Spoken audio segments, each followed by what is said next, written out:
வணக்கம். ஹிப்பாலஸ் பருவக்காற்று.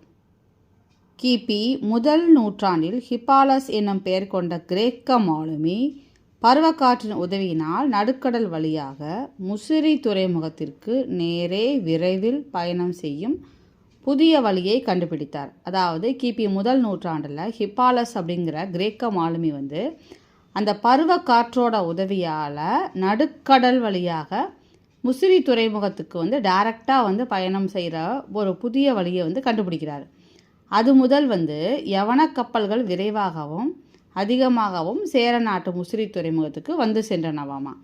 இதனால் அந்த பருவக்காற்றுக்கு யவனர் அதை கண்டுபிடித்தவராகிய ஹிப்பாலஸ் என்பவரோட பெயரையே சூட்டியுள்ளார்கள். இதனால தான் இந்த பருவக்காற்றுக்கு ஹிப்பாலஸ் பருவக்காற்று அப்படிங்கிற ஒரு பெயர் வந்திருக்கு. ஹிப்பாலஸ் பருவக்காற்றின் வழியில் யவனக்கடல் வாணிகம் பெருகிற்று.